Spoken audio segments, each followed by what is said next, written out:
Di bawah pegunungan Annamite di Vietnam Tengah, ada sebuah ruang yang ukurannya tidak masuk akal. Bukan karena tidak ada yang bisa menjelaskannya, tapi karena angka-angkanya terlalu besar untuk dibayangkan sebagai sebuah gua.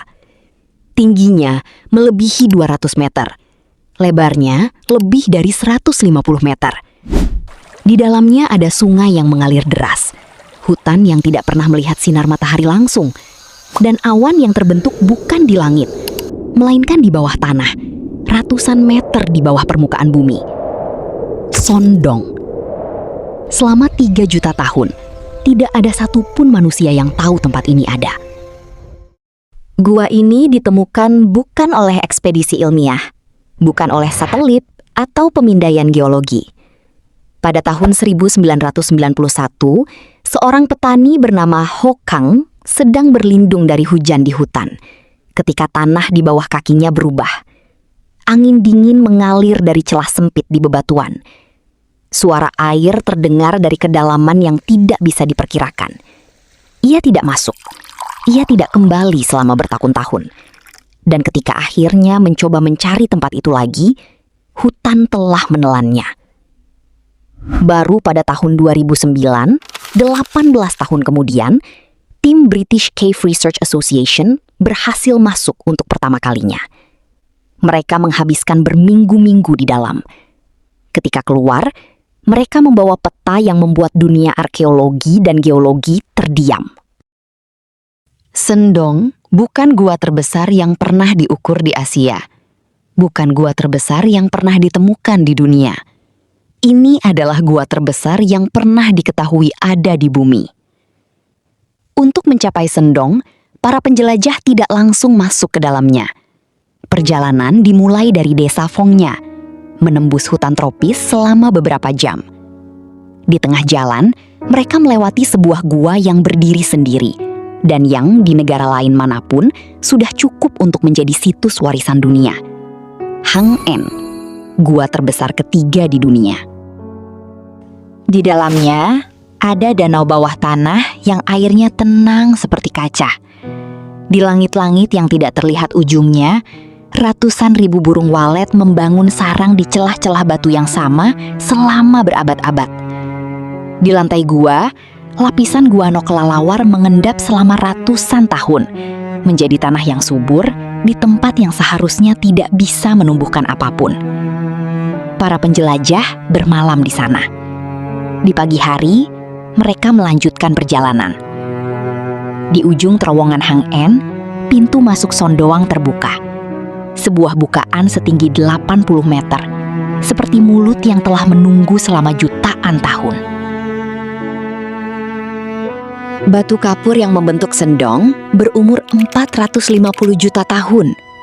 Ketika itu, seluruh kawasan yang kini disebut Vietnam Tengah masih berada di bawah permukaan laut.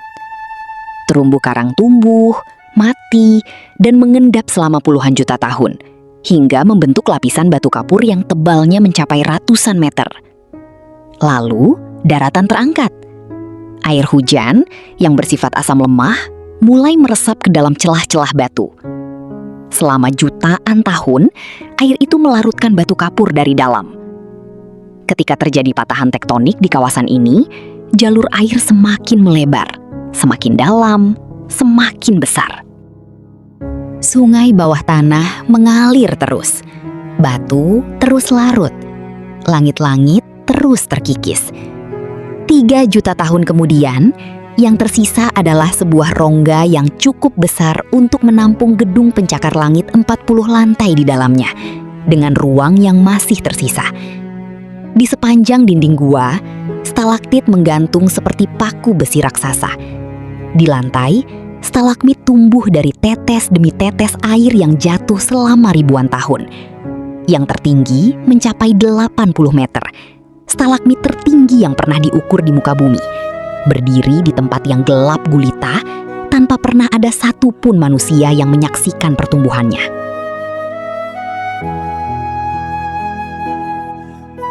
Sekitar 1,5 kilometer dari pintu masuk, atap gua runtuh.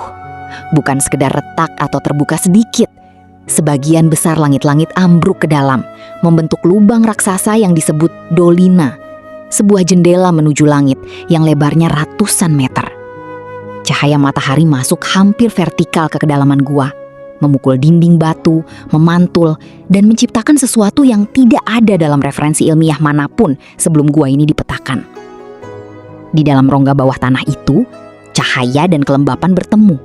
Kabut terbentuk, awan terbentuk, hujan turun. Bukan dari langit di luar, tapi dari langit yang ada di dalam gua itu sendiri. Lebih jauh ke dalam, Dolina kedua membuka lubang yang lebih besar. Dan di bawahnya, di lantai gua yang harusnya gelap dan mati, tumbuh hutan.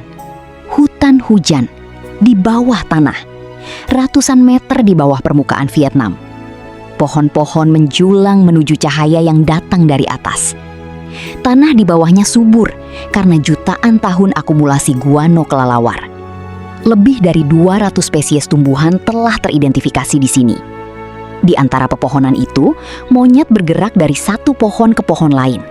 Di dalam gua, di bawah tanah, jauh dari dunia yang mengenal mereka sebagai bagian dari hutan tropis biasa. Di luar jangkauan kedua Dolina, di bagian gua yang tidak pernah mendapat cahaya, kehidupan mengambil bentuk yang berbeda. Ikan berenang di sungai bawah tanah, tanpa mata, tubuhnya tembus pandang seperti kaca.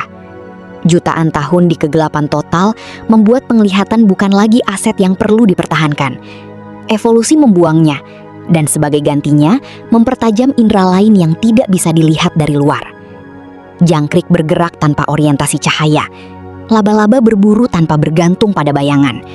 Di celah-celah batu yang lembab, cacing bergerak melalui kegelapan yang telah mereka huni jauh sebelum manusia pertama kali berdiri tegak.